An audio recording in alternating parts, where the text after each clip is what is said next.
एक समय की बात है। निम्मी नाम की एक छोटी गिलहरी रहती थी। उसकी पूंछ सुंदर, आंखें चमकीली थीं और दुनिया को जानने की उसमें असीम जिज्ञासा थी। जहाँ बाकी गिलहरियाँ अखरोट इकट्ठा करने में व्यस्त रहती, निम्मी जंगल के कोने कोने में छिपे रहस्यों को खोजने और नए रोमांच का आनंद लेने में मग्न रहती। एक दिन जंगल में उसे एक चाबी मिली। वह चाबी लेकर अपने दोस्तों के पास गई। ये तो एक चमकीला खिलौना है, बीबर बिन्नी ने कहा। शायद बेकार की चीज़ होगी, रामू खरगोश ने मुंह बनाते हुए कहा। लेकिन दादी उल्लू, जो हमेशा समझदारी की बातें करती थी, अपनी डाली पर बैठकर बोली, हर चाबी का एक ताला होता है और हर ताले का एक रहस्य। दादी उल्लू की बात सुनकर निम्मी ने ठान लिया वह इस रहस्य को सुलझाएगी। वह जंगल के उस रास्ते पर चल पड़ी जहां उसने पहले कदम नहीं रखा था। थोड़ी देर बाद उसे एक अजीब पेड़ दिखाई दिया। यह पेड़ बाकी पेड़ों से बड़ा था।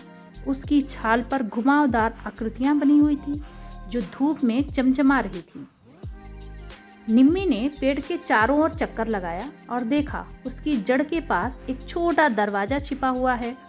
जैसे ही उसने चाबी और ताले को मिलाया, दोनों का आकार बिल्कुल मेल खा गया। उसका दिल खुशी से धड़कने लगा। उसने चाबी घुमाई और दरवाज़ा धीरे धीरे खुल गया। अंदर एक घुमावदार सीढ़ी नीचे जा रही थी।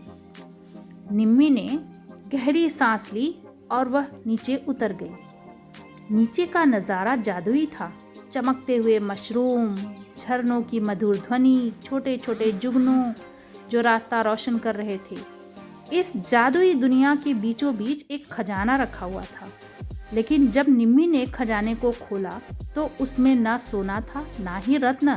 वहाँ एक किताब थी जिसका नाम था जंगल के रहस्य। उस किताब में जंगल के छुपे हुए स्थानों की कहानियाँ, भूले बिसरे किस्से, नए रोमांचों के नक्शे थे।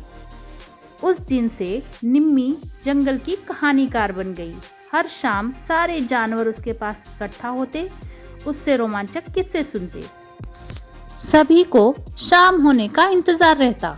अब निम्मी की भी समझ में आ गया था कि असली खजाना ना तो कोई चाबी थी, ना ही कोई किताब, बल्कि नए नए अनुभवों और अपने दोस्तों के साथ बांटी गई खुशियाँ थी।